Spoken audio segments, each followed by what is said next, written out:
नमस्कार मित्रांनो, तोही माझा मितवा या मालिकेच्या येणाऱ्या काही भागामध्ये मित्रांनो एक आता जबरदस्त असा कोणता ट्विस्ट आपल्यासमोर पाहायला मिळणार आहे आणि या ट्विस्टमध्ये आता वल्लरीचं सत्य कसं आता सगळ्यांच्या समोर येणार आहे आणि राकेशने जो काही बॉम्ब आता तेथे ठेवलेला आहे आणि त्या बॉम्बच्या हल्ल्यामध्ये जो काही ईश्वरीला आणि अर्णवला मारण्याचा जो काही प्लॅनिंग करत आहे आणि त्या प्लॅनमध्ये आता मात्र सौदामिनी जळून खाक होणार आहे. सौदामिनी जळून खाक तर होणार आहे, परंतु राकेश सुद्धा आता मात्र येथे जखमी झालेला आहे. ईश्वरीने चालाक कृतीने मात्र आता हे सर्व कसं हँडल केलेलं असतं आणि शेवटी आता वल्लरीच्या पापाचा घडा भरलेलाच असतो.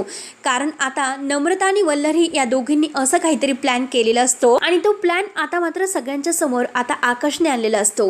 आकाशने नम्रताला आता सगळ्यांच्या समोर तोंडावर पाडलेला आहे आणि या स्पर्धेतून शेवटी नम्रता आणि आकाश या दोघांना बाद करण्यात तर आलेलं आहे.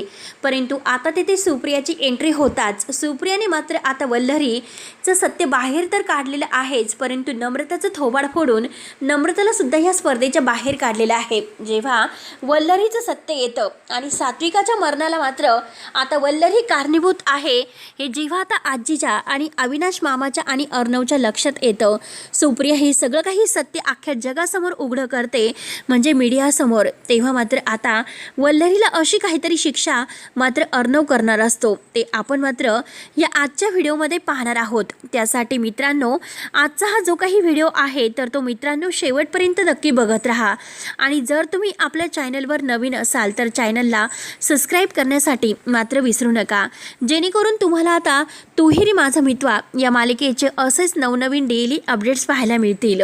तेव्हा मित्रांनो आता राकेश तेथील वर्क जो काही बॉय आहे तर त्याचे कपडे वगैरे घालून तेथे आलेला असतो आणि तेथे आल्यानंतर मात्र आता त्याने जे काही आता वल्लरी आणि सौदामिनी या दोघींना शांत राहिलेलं सांगितलेलं असतं. किती काही झालं तरी आज जो काही प्लॅन आहे तर तो प्लॅन माझा वर्क होईल, तुमचा नाही. त्यामुळे आता जे काही करायचं आहे तर ते शेवटी मी करेल. म्हणून आता तो म्हणतो की अर्णव ईश्वरी यामध्ये ज्या बॉम्ब हल्ल्यामध्ये जळून खाक होतील. तेव्हा आता वल्लरी आणि सौदामिनी यांना असं वाटतं की आता हे दोघं जळून खाक झाली तर मात्र आता जे काही आहे तर ते सगळ्याचं खापर आपल्यावर फुटेल आणि राकेश बाजूला राहीन, परंतु आपल्याला मात्र आता ह्या जेलमध्ये जावं लागेल. म्हणून काय करावं, दोघींनाही फार टेन्शन आलेलं असतं की काय करावं, परंतु राकेश काही ऐकायला तयारच नसतो. आणि आता नम्रता आणि वल्लरी हे दोघी आता बाजूला होतात. बाजूला आल्यानंतर मात्र वल्लरी नम्रताला म्हणते की मी तुला जे सांगितलेलं आहे तर ते तू करायचं, कारण स्पर्धेतून बाद होण्यासाठी ईश्वरीला कसं खाली पाडायचं हे तर आपलं ठरलेलं आहे. त्यासाठी तुला जे प्लॅनिंग मी करण्यासाठी सांगितलेलं आहे ते सगळे प्लॅनिंग तू करायचे. तेव्हा आता नम्रता म्हणते की ठीक आहे आई, तुम्हाला सांगितलेलं आहे की काय करायचं आहे. जेव्हा स्टेजवर मी जाईल त्यावेळेस मात्र आता स्टेजवर मला ईश्वरीचा जो काही परफॉर्मन्स आहे तर तो होताना मात्र आता तेल टाकायचं आहे आणि तेलाची बॉटल मी कुणालाच काही कळून देणार नाही की नक्की आता काय मी केलेलं आहे. कारण आता ईश्वरीला आणि अर्णवला जर हरायचं असेल आणि तुला जर स्पर्धा जिंकायची असेल तर तुला हे सर्व करावंच लागेल, असं मात्र आता तिने वल्लरीने या नम्रताला सांगितलेलं असतं. परंतु आता त्यांचा हा जो काही प्लॅन आहे त्यांची पूर्णपणे आता ईश्वरीला पाडण्याची जी काही तयारी सुरू असते ते मात्र आकाशने सर्व काही ऐकलेलं असतं. आकाश म्हणतो की नम्रता, तुला कळतं का, तू तुझ्या स्वतःच्या बहिणीच्या जीवावर उठली, तुला काही कळत नाही, नक्की तू असं का वागतेस, तुला काहीच कळत नाही. तेव्हा मात्र आता ईश्वरी आता तेथे येते. ईश्वरी विचारते की काय झालं आकाश भाऊजी, तुम्ही नम्रतावर का चिडलात. त्यावरती आकाश म्हणतो की नम्रतावर का चिडलं हे तिला विचार.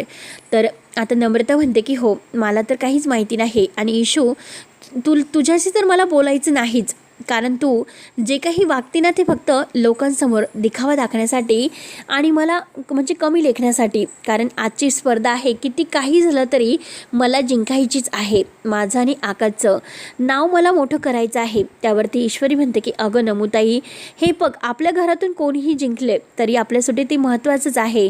आपल्याला कोणीही जिंकले तर आपण एकच आहोत, परंतु आपल्याला ही स्पर्धा जिंकायची आहे हे फक्त आपण ध्येय ठेवायचं. आणि त्याच वेळेस आता ईश्वरीला तेथे राकेश दिसतो. तेव्हा राकेश आता मास्कवरही घातलेला असतो. तेव्हा ईश्वरीला असं वाटतं की नक्कीच येथे कोणीतरी आहे. आणि त्याच वेळेस मात्र आता नम्रता आणि आकाश हे दोघंही एकमेकांशी भांडत असतात.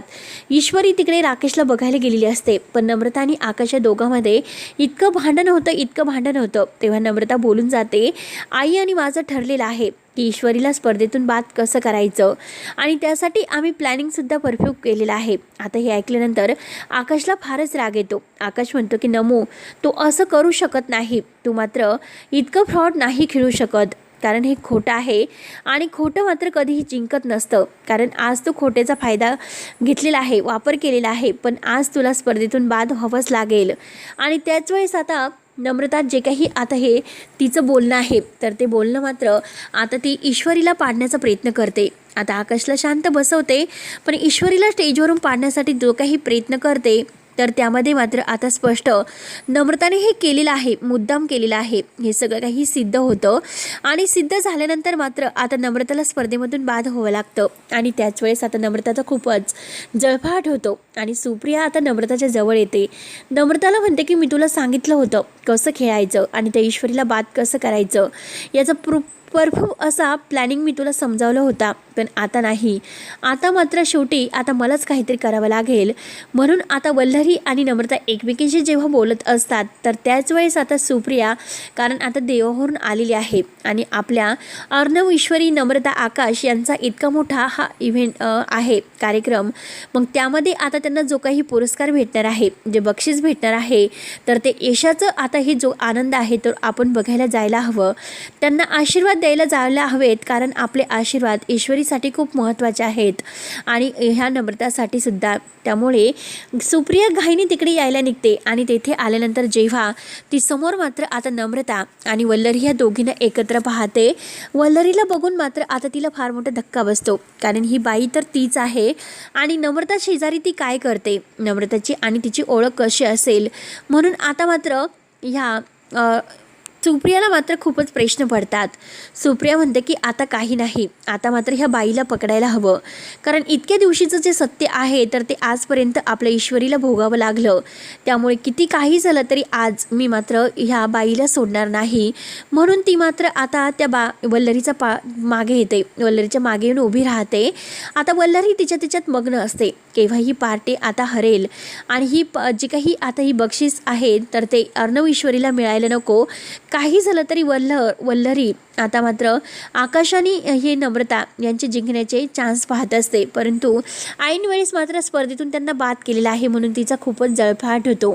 त्यामुळे तिला असं वाटतं की पुढचा काहीतरी प्लॅनिंग करून अर्णव, ईश्वरी या दोघांना मात्र आता ही स्पर्धा जिंकूनच द्यायची नाही, असं मात्र आता हे नम्रताला वाटत असतं. परंतु आकाशला नम्रताचा फारच राग येतो. आता आकाश लगेच आता नम्रताला म्हणतो की नम्रता, अगं हे बघ, तू जे काही वागत आहे ते चांगलं वागत नाही. तू चांगलं विचार कर, ईशू तुझी बहीण आहे आणि आज मात्र मी हे सगळं काही आईंच्या कानावर घालणार आहे, कारण त्याने सुप्रियाला पाहिलेलं असतं. तेव्हा आता सुप्रिया पुढे येते, ते पण वल्लरीच्या हाताला धरून सगळ्यांसमोर तिला स्टेजवर घेऊन येते आणि स्टेजवर घेऊन आल्यानंतर सनसन तिच्या थोबाडीत ठेवून देते. तेव्हा इकडे सौदामिनी तर फारच घाबरते, कारण आज या बाईने हिला म्हणजे मारलेलं आहे आणि उद्या तर ती माझ्यावर सुद्धा डाफरू शकते. म्हणून तिचा आता इतका लटलट काप होत असतो, तिला काय करावं तेच काही कळत नसतं. पण इकडे ईश्वरी आणि अर्णव दोघे एकमेकांबरोबर टाईम स्पेंड करत आहे.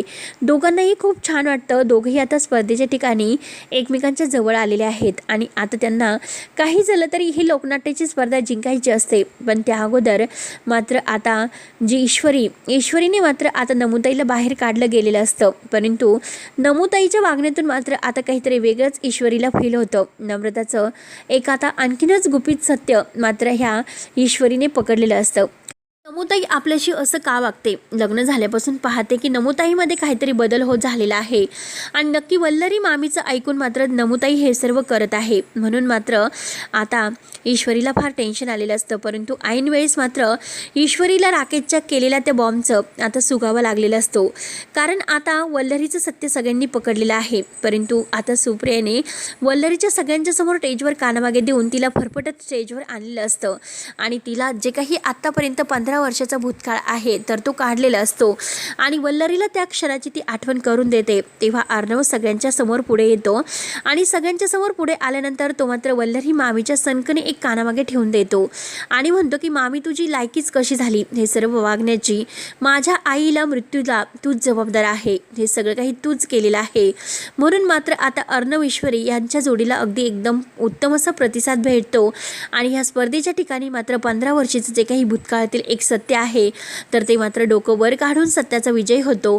तर मित्रांनो, असे डेली अपडेट्स पाहण्यासाठी पुढे आपल्या चॅनलला नक्की सबस्क्राईब करत राहा. धन्यवाद.